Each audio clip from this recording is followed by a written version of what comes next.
History, petites et grandes histoires, un thème, 10 mots. Bonjour et bienvenue dans cette troisième émission de History avec Nathan, Roman. Bonjour. Et aujourd'hui, nous sommes pas seuls car nous accueillons en fait notre premier invité qui n'est autre que Alex. Salut. Bonjour. Alors, comment allez-vous tout le monde? Oui, ça va super. Comme un lundi. Ok. Alors, le concept 10 mots, un thème, et on doit vous écrire une histoire chacun. Donc il y aura aussi, bien entendu, la rubrique de Roman. Donc pour thème, pour cette semaine, les mots seront donc enfant, cabane, condo, phrase, ajusté, tremble, amer, promettre, table et extracteur. Et le thème de la semaine sera apocalypse. Donc un son de ding sera émis, c'est une nouveauté, un son de ding sera émis entre dès qu'il y aura un mot de placé, voilà. Donc sans plus attendre, on va passer à une première histoire. Alors mon histoire se déroule en 2035. Il y a un terrible virus qui touche toute la Terre et qui cause la perte de millions de personnes. À cette époque, en fait, moi j'étais qu'une enfant de seulement 10 ans, mais cet événement me marqua à jamais. Je vais vous raconter pourquoi. Tout d'abord, remettons-nous dans le contexte. Dès l'arrivée d'une immense vague de morts à cause du Covid-35, vous noterez ma grande originalité pour trouver le nom du virus, les gens se sont rués dans les pharmacies pour acheter des vaccins. Mais en seulement une journée, tous les vaccins disponibles avaient été vendus. Les gens ont commencé à paniquer et à se battre pour survivre. C'est pour vous dire, un seul vaccin pouvait se vendre le triple de son prix initial. Pendant que nos politiciens nous promettaient avec des phrases bateaux que, je cite, « tout irait bien », les faits étaient là et eux, ils étaient bien réels. De jour en jour, les cas de Covid-35 se multipliaient, ce qui semait la panique dans toutes les villes. Les gens ne pouvaient rien faire pour se protéger. Ils devaient attendre que leur tour vienne. Mais mes parents et moi n'étions pas du genre à se laisser faire et à attendre la mort. Dès les premières annonces des cas de Covid-35, nous nous sommes immédiatement réfugiés dans une forêt au fin fond de l'Europe. Ici, au milieu de la nature et de milliers de trembles, nous étions sûrs qu'on ne serait pas touchés par le virus. Nous avons dû repartir de zéro, c'est-à-dire trouver des nouvelles ressources et construire un habitat. Donc, une fois avoir trouvé une rivière et créé du feu ainsi qu'un extracteur d'eau, nous avons construit une cabane, que nous avons décorée avec de nombreux meubles. Bien évidemment, ils n'étaient pas parfaits, il fallait encore un peu les ajuster, mais j'avoue que notre table était plutôt bien faite. Sur ce coup, ma mère avait plutôt bien travaillé. Une fois que toutes ces tâches avaient été réalisées, il ne restait plus qu'à chercher de quoi manger. Et ça, ce ne fut pas une mince affaire. Mes parents et moi étions des billes en biologie, ce qui ne facilita pas du tout la recherche des plantes comestibles. D'ailleurs, nous avons manqué plus d'une fois de nous intoxiquer. Après d'innombrables plats ratés à cause de mauvais ingrédients, nous avons finalement trouvé les bonnes plantes. Elles étaient très amères et compliquées à cuisiner, mais nous ne pouvions pas faire les difficiles, on n'avait pas trop le choix. Je crois que nous avons dû vivre comme ça pendant un peu plus d'1 an ou 2, je ne sais pas. Lorsque nous sommes revenus à la civilisation, la vie avait repris son cours normal, comme si tout ce qui s'était passé pendant ce virus n'avait jamais existé. Je pensais que les gens se seraient remis en question sur la cause de ce virus, c'est-à-dire leur consommation excessive ou leur empreinte carbone, je sais pas. Mais non, ils ont continué à vivre normalement. Mais ceux qui me répugnaient le plus, c'étaient les personnes qui s'étaient enrichies grâce à la vente de vaccins sur le marché noir. Ils se portaient à merveille et n'avaient aucun scrupule pour le trafic illégal qu'ils avaient fait. J'aurais préféré rester dans ma forêt plutôt que de voir ces gens se pavaner fièrement sur les grandes avenues.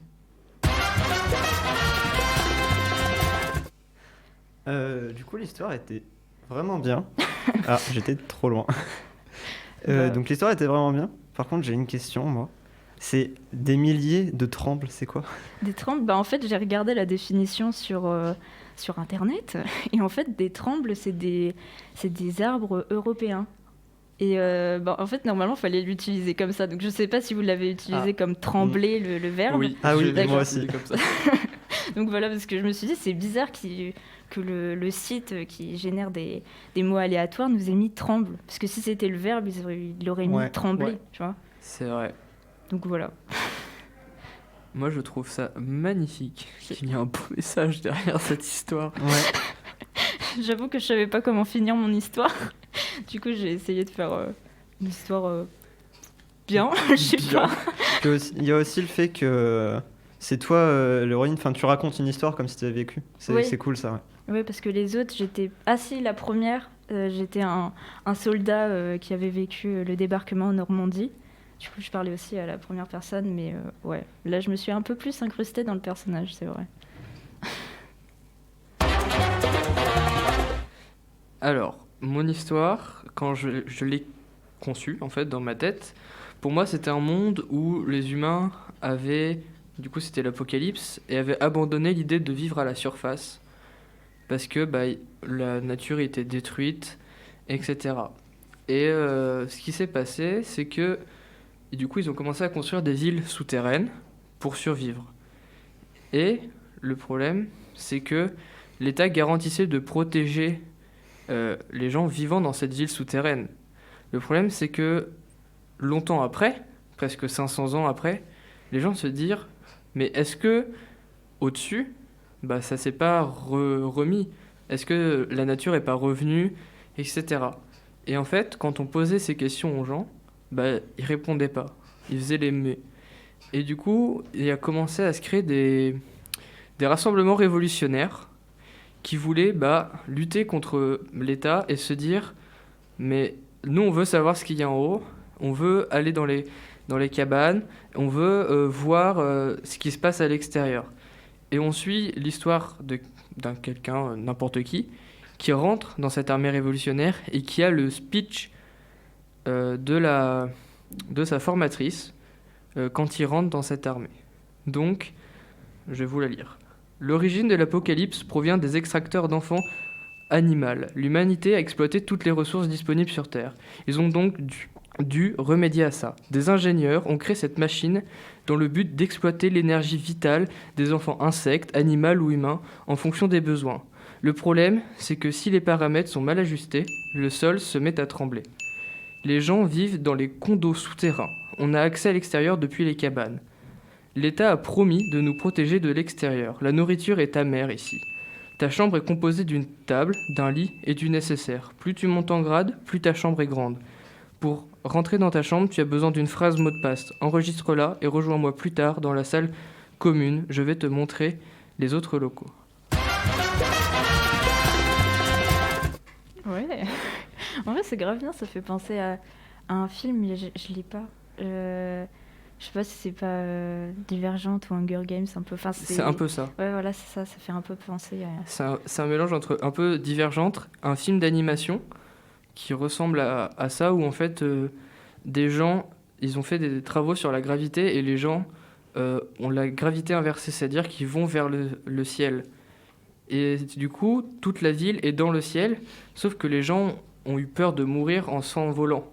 Et en fait, du coup, ce qu'ils ont fait, c'est qu'ils ont vécu sur Terre. Et en fait, ça parle de l'histoire entre des gens qui ont la gravité inversée et des gens qui ont la gravité normale, qui se rencontrent et qui tombent amoureux. Et je me suis inspiré de ça. Et je me suis inspiré aussi d'un peu le film avec les Looney Tunes, où en fait, il y a des gens qui les exploitent, l'énergie des Looney Tunes. Je sais plus comment ça s'appelle, mais il est très connu. Ah, je sais pas. Avec un lapin. Et il y a Jessica Rabbit dedans. Avec Bugs Bunny ou un autre lapin ? Non, je sais plus comment il s'appelle. Bref, je me suis un peu inspiré de ça. Moi, ça me faisait penser à Metro Last Light, le jeu. Aussi. J'ai aussi inspiré de... Comment il s'appelle ? Le jeu où c'est l'apocalypse, où tu sors dans le monde extérieur avec des... Fallout ? Voilà. Fallout, ouais. Moi, j'ai un peu pensé aussi à Attaque des Titans, un peu la ville souterraine. Je sais pas si vous connaissez. Ouais. Oui, Oui. si. Et du coup, c'est quoi l'animé dont tu t'es inspiré ? C'est quoi le nom ? Je ne saurais jamais retrouver le nom. Ah, d'accord. Je sais juste Ok. que c'est mon chemin de pensée. D'accord, ok.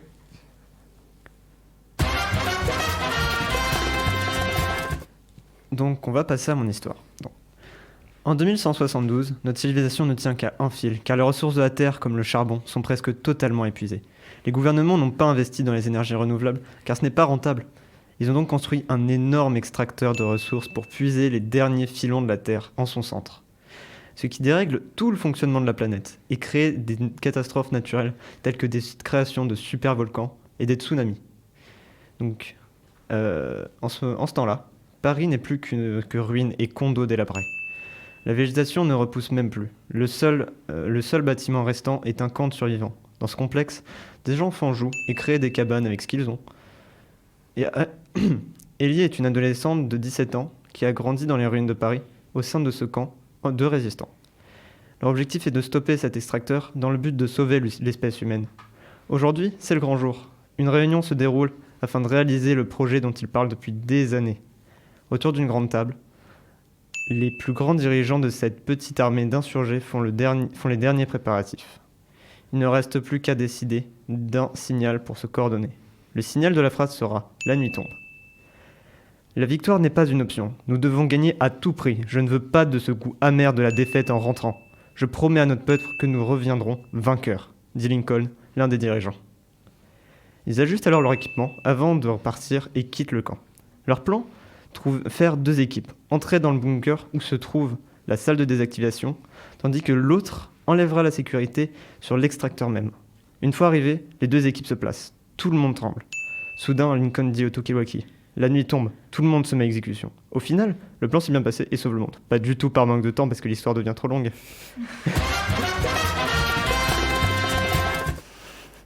Mais c'est vrai que la fin est drôle quand même. C'est que je savais pas comment terminer la fin. Je me suis dit si je me lance là, je savais écrire un livre.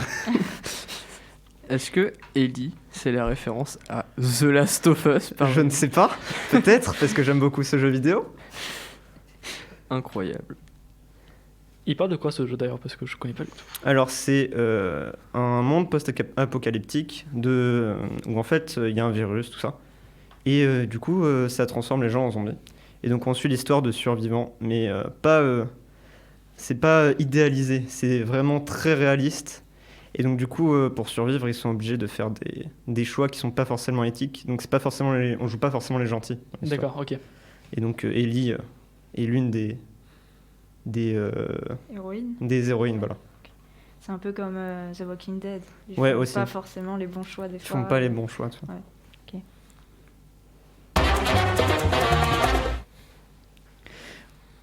Du coup, mon histoire, elle est ici. Ok, voilà, excusez-moi. Du coup, mon histoire. Ce matin, Guy quittait son condo situé dans le quartier de Saint-Laurent, à Montréal, pour aller se rendre au travail. Il trouvait cela bizarre de ne croiser aucune personne, aucun enfant dans les rues. Il pensait, c'est sûrement un jour férié. L'air avait un goût amer, ce jour-là, mais Guy n'était pas plus inquiet que cela. Il continuait son trajet vers son travail à pied, mais il en avait marre de trembler de froid. Non pas à cause du froid québécois, mais parce que son chauffage s'était mystérieusement arrêté quelques jours plus tôt. En fait, même quelques mois plus tôt. Mais Guy, cela ne le dérangeait pas. Au bout de quelques rues, il arrivait devant une boutique vendant des meubles, des tables, des chaises, et il décida d'ajuster sa cravate en se regardant dans la vitre du magasin. Après quelques minutes de marche, il arrivait devant les bureaux de son entreprise, mais les portes étaient fermées. Sur la cabane du vigile était inscrite une phrase que Guy s'amusa à lire à haute voix. « Évacuer la ville avant le 12 décembre 2021 ». Cette inscription l'énerva légèrement puisqu'on lui avait fait promettre de ne plus venir en retard au bureau. Et pourtant, la dernière date dont il s'en rappelait était en 2020, et qu'il était donc en retard d'1 an. En se perdant dans ses pensées, Guy trébucha sur un extracteur qui évacuait un liquide vert fluo, sûrement radioactif. Oh, mais on attend la suite du coup. Ouais. C'est vrai qu'il y a la fin est un peu brusque. Non, Bah mais non, mais suspense. Ouais, Bah, ça fait c'est- très suspense. J'ai hésité à faire la même chose pour mon histoire du coup. Mais du coup, on attendra une prochaine histoire pour une prochaine émission, pardon. Si le thème a un lien Ouais. Oui, bah oui, forcément, ouais. évident. Est-ce que tu t'es inspiré de la BD Seul, où c'est des enfants qui se réveillent juste sans leurs parents et du coup ils errent dans la ville? Ça me dirait du tout. Parce que Par contre, c'est un peu la même chose. Ouais. Je me suis inspiré par contre d'une nouvelle que j'avais lue en seconde, et j'ai oublié le nom, mais je sais que c'est pareil, c'est une personne qui sort dans la rue et il n'y a plus rien, il n'y a plus personne, mais il s'en fout en fait. Ok. Il avance. Bah, encore une fois, comme The Walking Dead, où au début il se réveille, le mec, et il n'y a Ouais. plus rien, genre il comprend pas ce qui se passe. Oui, voilà, c'est ça. Ouais. La grande histoire. Alors pour cette grande histoire, j'avoue m'être un peu creusé les méninges, car ouais, c'est un peu compliqué de faire une chronique historique sur des événements qui ne se sont jamais déroulés. Donc je vous apprends rien, l'humanité n'a pas connu d'apocalypse à proprement parler, c'est-à-dire pas de fin du monde. Donc c'est dommage, car en fait j'aurais pu faire un bon sujet en prenant la fin du monde prévue normalement en 2012, mais comme vous le voyez, on est encore là et rien n'a été détruit. Enfin, presque rien n'a été détruit. Nos tympans ont quand même souffert de la chanson de Koé qui était, rappelez-vous, un peu désastreuse.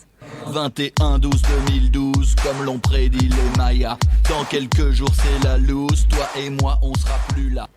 Mais je vous rassure, j'ai quand même trouvé de quoi vous divertir, à part cette chanson. Il s'est peut-être rien passé d'apocalyptique dans le passé, mais qu'en est-il de notre futur ? Effectivement, ce n'est pas impossible que nous connaissons une ou plusieurs apocalypses dans nos jours et nos années à venir. J'ai fait quelques recherches et les scientifiques et intellectuels prévoient des événements plutôt croustillants en ce qui concerne notre avenir. Par exemple, l'écrivain René Barjavel, dans son roman Ravage, prévoit la disparition soudaine de l'électricité en 2052. D'après lui, dans un premier temps, cela sèmerait la panique et le chaos dans toute la planète, ou sur toute la planète. Puis, dans un second temps, nous serions poussés à adopter un mode de vie plus moyenâgeux, donc c'est-à-dire le retour au travail manuel, des communications manuscrites ou encore le transport à cheval. Une autre prédiction, celle-là se passerait en 2060. C'est le physicien et théologien Isaac Newton qui, en se basant sur l'Ancien Testament de la Bible, en est venu à cette hypothèse. Selon lui, la fin du monde devrait se passer en 1260 ans après le sacre de Charlemagne, ce qui nous amène à 2060. On ne sait pas vraiment ce qui pourrait nous arriver, mais ce qui est sûr, c'est que ce ne sera rien de bon.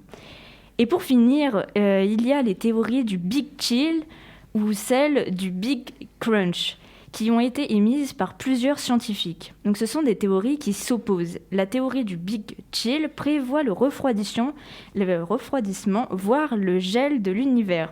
Donc ça, c'est lié en fait à l'accélération de son extension et donc en fait l'éloignement des galaxies. Donc en simple, bien évidemment, ou sinon c'est plus compliqué. Tandis qu'en fait, la théorie du Big Crunch prévoit que les galaxies vont cesser de s'éloigner, justement, et donc vont se rapprocher les unes des autres, ce qui aurait pour conséquence le réchauffement des températures. Bon, bien évidemment, toutes ces théories et croyances ne sont que des suppositions. Il n'y a encore rien de concret, donc d'ici là, vivez bien votre vie. Merci beaucoup d'avoir écouté History. On se retrouve la semaine prochaine. Si vous voulez participer ou bien nous donner les mots ou le thème, n'hésitez pas à nous contacter sur Gmail personnel. N'hésitez pas à vous connecter sur nos Gmail personnels ou sur la boîte mail d'ETAFE, contact@radiodelta.fr. Donc on va laisser Alex dire les prochains thèmes et les mots. Eh bien, les mots de la semaine prochaine seront les suivants.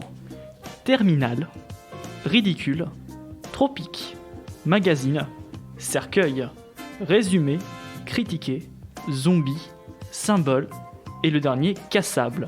Et pour thème, du coup, je vous ai choisi le thème des vacances. À vous de concocter des petites histoires la semaine prochaine. Voilà. Super. Très bien, merci Alex beaucoup. en tout cas d'avoir accepté. Et merci à vous pour l'invitation.